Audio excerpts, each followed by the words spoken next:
ಅಚ್ಚುಕಟ್ಟಾದ ಮನೆಯ ಸುಂದರ ವಿನ್ಯಾಸ, ಸುತ್ತಲೂ ಕೃಷಿ ಹಾಗೂ ಹೂತೋಟ, ಬದಲಿ ಇಂಧನ ವ್ಯವಸ್ಥೆಯ ಉಪಯೋಗ, ಸ್ವಚ್ಛತೆಗೆ ಪ್ರಾಮುಖ್ಯತೆ ನೀಡುತ್ತಿರುವ ಮನೆಯ ವಾತಾವರಣ.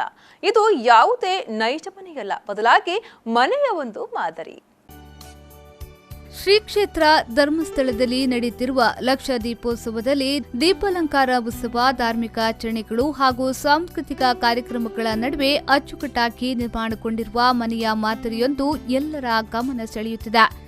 ಈ ಮಾದರಿ ಮನೆ ಶ್ರೀ ಕ್ಷೇತ್ರ ಧರ್ಮಸ್ಥಳ ಗ್ರಾಮಾಭಿವೃದ್ಧಿ ಯೋಜನೆಯಿಂದ ನಿರ್ಮಾಣಗೊಂಡಿದ್ದು, ಮನೆಯೆಂದರೆ ಲಕ್ಷ ದೀಪೋತ್ಸವದಲ್ಲಿ ನಿರ್ಮಿತವಾಗಿರುವ ಮಾದರಿ ಮನೆಯಂತಿರಬೇಕು ಎಂಬ ಸಂದೇಶ ಸಾರುತ್ತಿದೆ.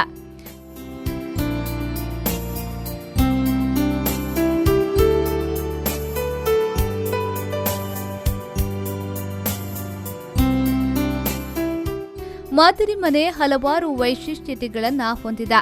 ಸೌರಶಕ್ತಿಯನ್ನ ಮನೆಯಲ್ಲಿ ಯಾವೆಲ್ಲ ಕಾರ್ಯಗಳಿಗೆ ಬಳಸಬಹುದು ಹಾಗೂ ವಿದ್ಯುತ್ ಬದಲಿ ವ್ಯವಸ್ಥೆಯಾಗಿ ಸೌರಶಕ್ತಿಯನ್ನ ಹೇಗೆ ಉಪಯೋಗಿಸಬಹುದು ಎಂಬುದರ ಕುರಿತು ಮಾಹಿತಿ ನೀಡುತ್ತಿದೆ. ಮನೆಯಲ್ಲಿ ಸೋಲಾರ್ ಲೈಟ್ ಹಾಗೂ ಬಿಸಿ ನೀರಿಗಾಗಿ ಸೋಲಾರ್ ಅಳವಡಿಸಲಾಗಿದೆ. ದನದ ಹಾಲು ಕರೆಯುವ ಯಂತ್ರವು ವಿದ್ಯುತ್ ಬದಲು ಸೌರಶಕ್ತಿಯನ್ನೇ ಉಪಯೋಗಿಸಲಾಗುತ್ತಿದೆ. ಮನೆಯ ಮಾದರಿಯಲ್ಲಿ ತುಳಸಿ ಕಟ್ಟೆ, ಬಾವಿ, ಜೇನು ಸಾಕಾಣಿಕಾ ಯಂತ್ರ ಹಾಗೂ ಶೌಚಾಲಯದ ಮಾದರಿಯೂ ಇದೆ. ಅಲಂಕಾರಕ್ಕಾಗಿ ನೈಜ ಹೂವಿನ ಗಿಡಗಳನ್ನು ಬಳಸಲಾಗಿದೆ. ವಿವಿಧ ರೀತಿಯ ಕೃಷಿಯನ್ನ ಬಿಂಬಿಸುವ ಸಸ್ಯಗಳಿವೆ. ಮರ, ಬಿದಿರು ಹಾಗೂ ಸಿಮೆಂಟ್ ಉಪಯೋಗಿಸಿ ಈ ಮಾದರಿ ಮನೆಯನ್ನ ನಿರ್ಮಿಸಲಾಗಿದೆ. ಧರ್ಮಸ್ಥಳದ ಲಕ್ಷ ದೀಪೋತ್ಸವಕ್ಕೆಂದೇ ಈ ಮಾದರಿ ಮನೆಯನ್ನ ನಿರ್ಮಿಸಿದ್ದು ವಿಶೇಷವಾಗಿದೆ.